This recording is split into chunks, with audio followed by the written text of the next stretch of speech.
There are still, last count I believe, 134, because 3 have since been done away with, unfortunately. There are still 134 hostages in tunnels. One of them turned 1 year old this week. I can't even imagine. I just can't imagine. So, and his little brother. I have no words. But Janet said something this week, very profound. God saw everything. He was there when the worst of the atrocities were happening to his people. We don't like to think that he allows things like that. We don't like it, but he does. And, you know, there's lots of talk about the Nova concert, and people are this and that and the innocence. They were not innocent. They were not innocent. They were worshiping demons. So let's call it what it was, okay? They were worshiping demons. Everything about that whole festival was demonic. Does that justify what happened? No, absolutely not. Absolutely not. And God will take note of that too. You know, whatsoever things were written aforetime were written for our learning, that we through patience and comforts of the scriptures might have what? Hope. So, when he sent the armies to conquer Israel, he said, I sent you for my discipline, but you overstepped your boundaries and you did atrocities that I did not allow, and now my wrath is turning to you. Oh, so be sure it will happen. Because you don't touch God's anointed. You don't touch God's chosen people. You don't touch Israel and Get away with it. and not expect that you're not going to feel the wrath of God. Okay? So it's coming. That's out of what book? Proverbs. Okay. So, you know how I gave you the list to read, right? So you can go through the Bible in a year, right? You've got one, and you've got one. Okay. So, if you put a bookmark in Psalm and a bookmark in Proverbs, there are 31 Proverbs. And you can read through Proverbs probably 12 times in a year, just by the date. And if you skip a few days, just do you go back and fill it? Nope, just pick up where you're at, okay? You just keep going from where you're at. We have a tendency, we want to go back and fill, well, I have to do all of this first. Nope, start where you're at, okay? So what's today's date? The 20th. So what proverb would you read today? 20. Proverb 20, okay. And then with Psalms, just put your bookmarker in there, okay? You can read through the Psalms 4 times a year if you only read one Psalm a day. Some of them are short, you can read more than one a day, okay? If you read 5 a day, you can read through Psalms 12 times a year. I read Psalm 119 in place of 31 because it's so long. And 31 you only have, 5 times a year, 6 times a year. So you know, when my kids were young, the time for me to have quiet time was always at night after they were in bed. That was the first and only time during the whole day that I had a moment to myself. And then I had these well-meaning, you have to have time first thing in the morning. It says first thing in the morning. It says first thing in the day. It does say first thing in the morning, but you think he's going to say, oh, you didn't do it? No. You know what? The evening and the morning were the what? So I'm starting my day off right. I'm going to bed peaceful. And I'm waking up with him in my brain and I'm giving him thanks. So don't receive from anybody something contrary to what you and God got going. They're not, it's like somebody interfering in a marriage or between two friends. A passerby who meddles in the affairs of others is a fool. Okay? You want to be a fool. So it's your personal relationship with God. Okay? Do it morning, noon, and night. Okay? Constantly. It should be anyway. It should be. You should be abiding all the time. Okay? You should have an attitude of worship all the time. Okay? All right. I'm gonna interject here a little bit. Okay. Okay. A word that I said this last week or the week before, I forget, but it's something that I keep. And once again, I'm talking to myself, so don't take it like I'm talking to anybody here. This is for my benefit, and I keep repeating it. And the Bible does say that in heaven we'll be worshiping and honoring God day and night. If I go to a restaurant, it's because I like the food. If I don't go there, it's because I don't like the food. If I want to go to heaven, I better like praising and worshiping God. Then I don't want to go to heaven if I don't like worshiping God. You know what I mean? Mm-hmm. I better get used to it right here. Yep. Otherwise, why do I want to go to heaven? Well, my idea of heaven, well, it's not me. Mm-mm. It's not what I want out of heaven. Mm-mm. Well, if I can't do this in heaven, I won't be happy. Well, what's the other alternative? Yeah. You understand what I mean? So I have forced myself to try to get into the mood, Mhm. to get into the spirit. That's why you say you worship God in spirit. Yep. You don't worship Him with your attitude. You worship Him in spirit. Otherwise, why do I want to go to heaven? That's good. But in order to worship Him, you better adjust your attitude. Because you've got to worship Him in spirit and in truth. So, and sometimes you don't feel like it. That's true. That's the time you need to do it the most. Sacrifice. Yes. of You things. have, that's when you need to do it the most. So, for example, this week, 2 days, I've struggled with an issue.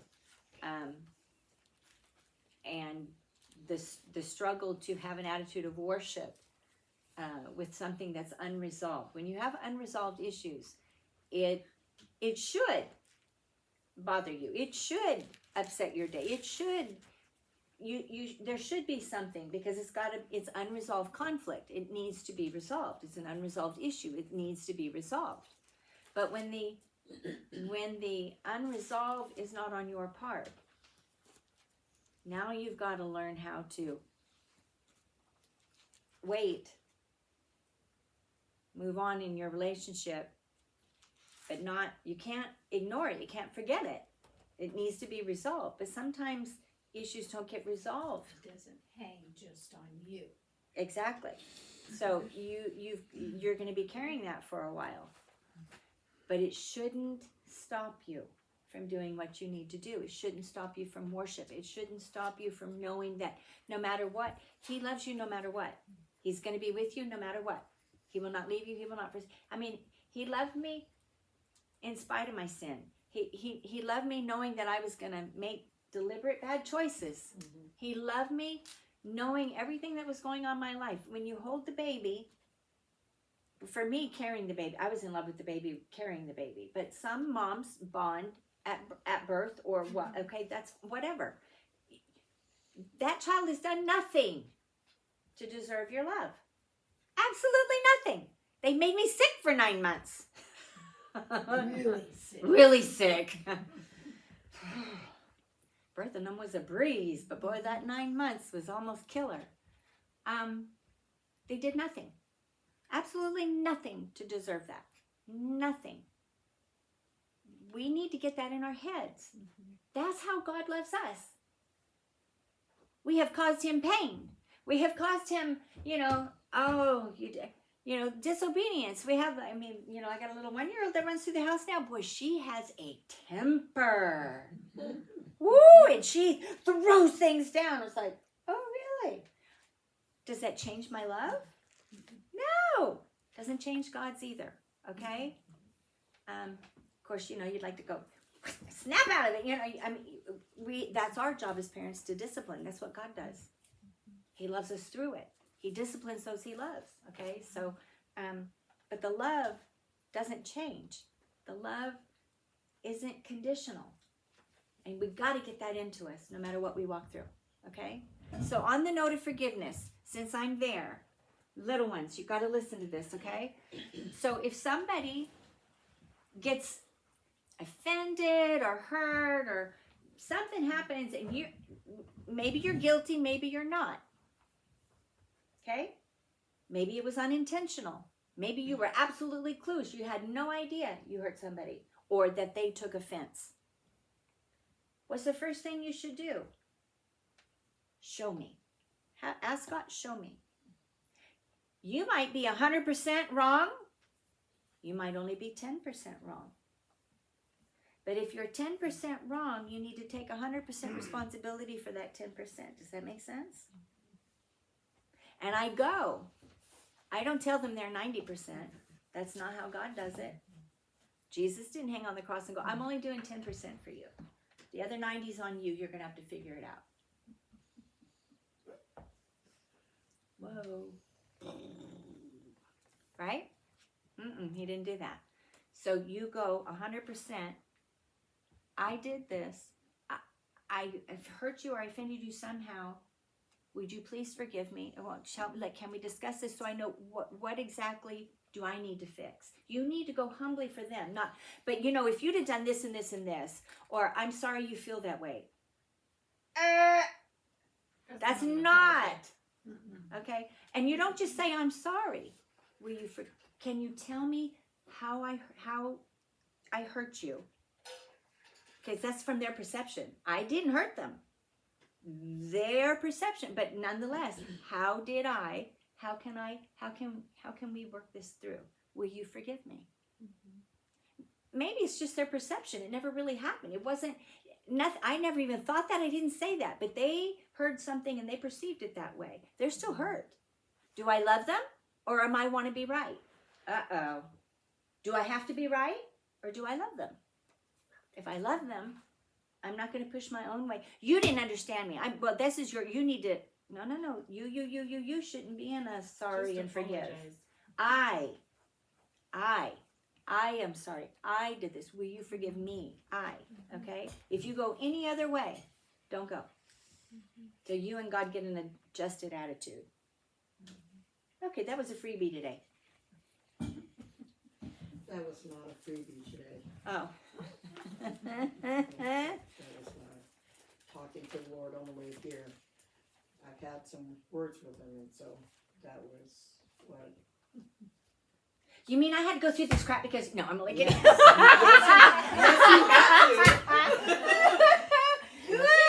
Yes, You did this! It's your fault! Hallelujah! He answered. Okay, so see, there's another lesson. So God's given us lessons, so let's go there. There's another lesson. Sometimes something that happens to me, at me, isn't for me. I can remember this one over here and I laughing. I don't know who this for, but they better figure it out real fast because I'm getting real tired of this. Right? Haven't we done that with gritted teeth? On more than one Our occasion. teeth gritted. I'm going to kick them when I find out who it is. Sorry, it was probably my fault. No, not no. But,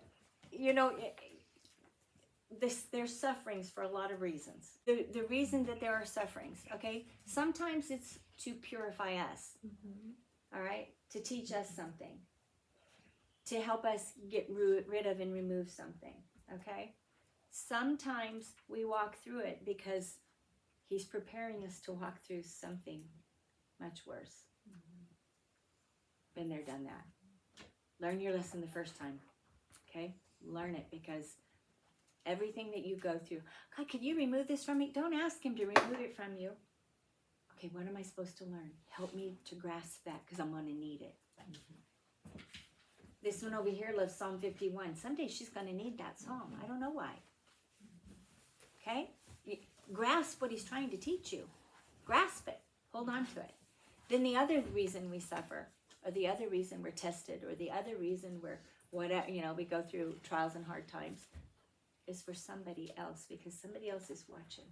Okay, let's see, what is she gonna do? I'm waiting for her to mess. Man, how? Why did she respond like that? Wow, I've never seen anybody respond like, I want what she's got. Okay, we need to look beyond our purview. Okay, all right, another freebie for the day. Okay, paying attention is what? Eyes